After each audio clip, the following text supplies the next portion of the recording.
So yun na nga mga ka-acid, darating lang natin ang sementeryo dyan mga ka-acid. So syempre, upo-upo muna tayo. Syempre nakakapagod magbiyahe mga ka-acid. Bale ngayon may tinanong sa akin si misis ko dyan. Tinanong niya kung ano pa daw yung gagawin namin. Sabi ko mamaya libot-libot tayo mga ka-acid.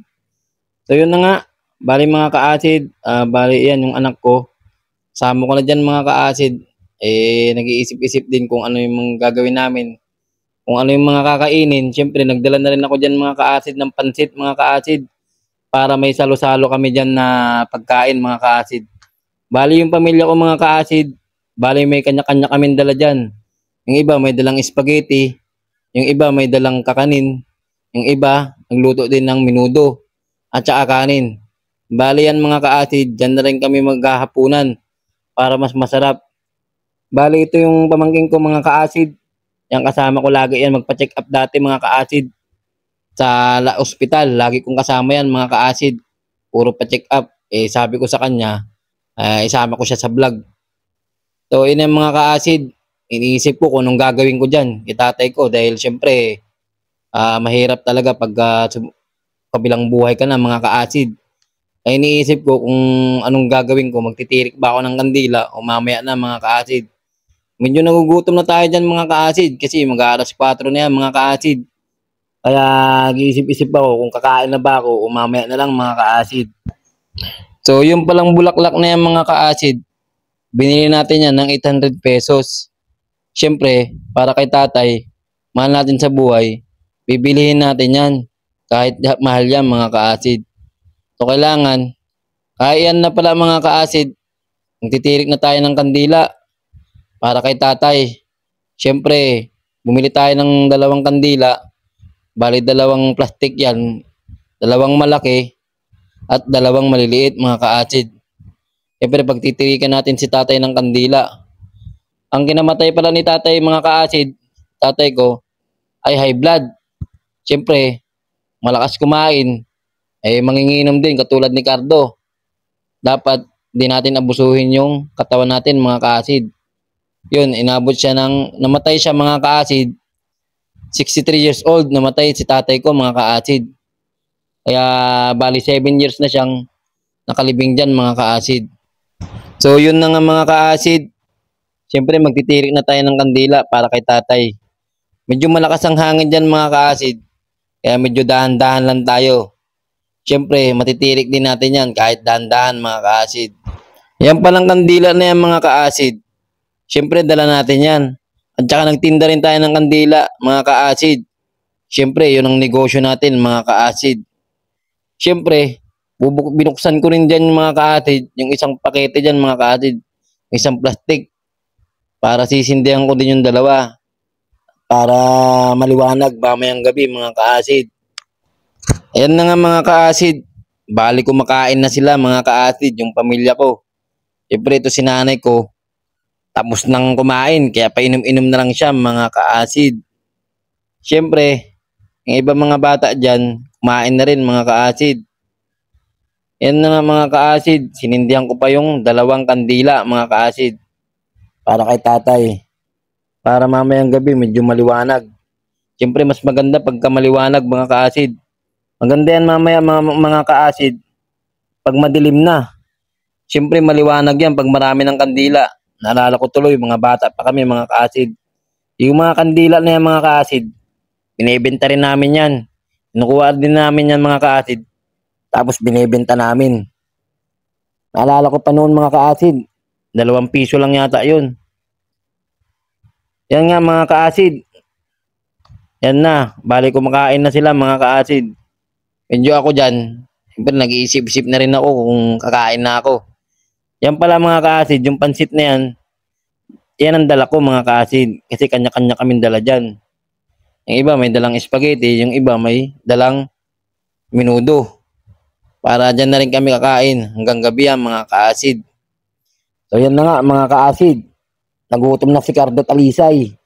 Kaya tinikman natin yung spaghetti. Siyempre, paborito natin yan. Matagal-tagal kaya akong hindi nakakain yan mga ka-acid. Sobrang hirap ng acid reflux. Siyempre, kakain na rin tayo. Titikman natin lahat ng pagkain mga ka-acid. Kaya huwag kayong matakot sa mga pagkain mga ka-acid. Kumain lang tayo ng kumain. Yan mga ka-acid.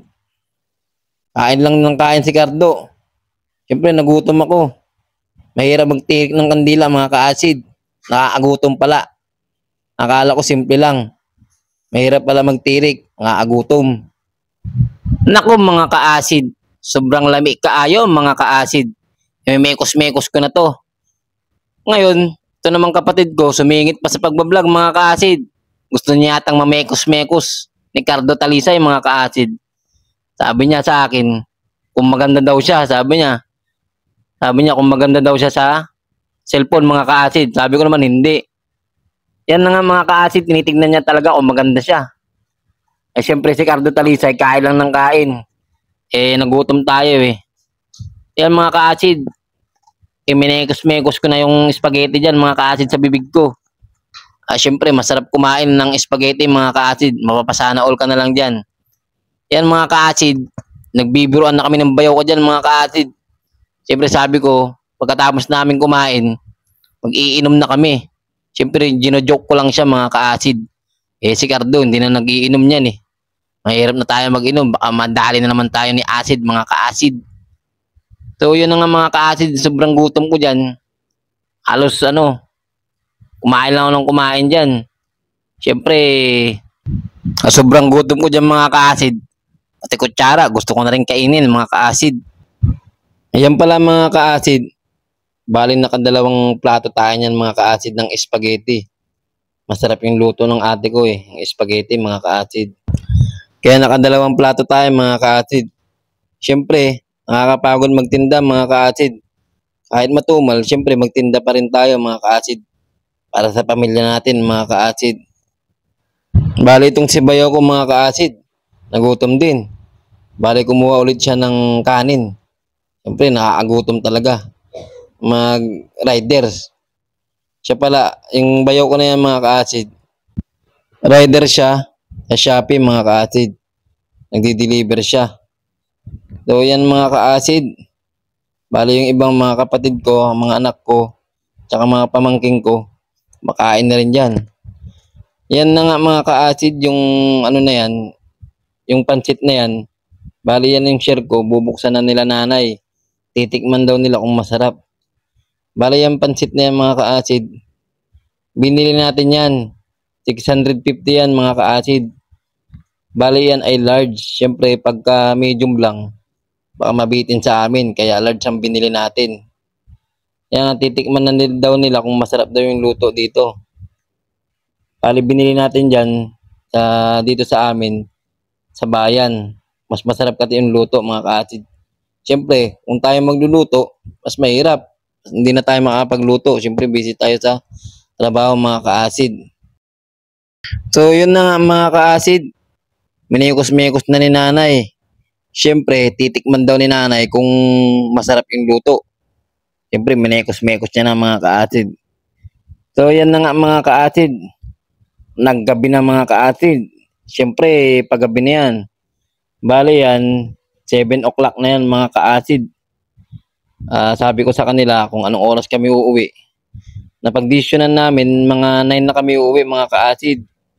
Siyempre, dyan naman na kami kumain. Para ma-relax na rin at banding namin mga magkakapatid at pamilya mga ka-acid. Yan na nga mga ka-acid yung mga tinirik kong kandila mga ka-acid. Maliwanag na yan mga ka-acid. Sobrang dami mga kandila dyan mga ka-acid. Marami rin pala nagtitinda dyan mga ka-acid ng mga laruan. Mga may ilaw mga ka-acid. Maganda rin kasi may mga nagtitinda laruan dyan mga ka-acid. Siyempre pag maraming mga laruan mga ka-acid nagtitinda, may mga ilaw. Maganda rin talagang tignan. Medyo traffic na yan mga ka-acid at marami na nag-uuwian yan. Siyempre yung iba gusto na rin magpahinga. Kaya kami nag-iisip na rin kami kung uuwi kami niyan. At sabi ko nga, maya na kasi medyo traffic na yan mga ka-acid. Kasi mga 7 na yan mga ka-acid. Kaya take time muna tayo dito at relax at enjoy mga ka-acid.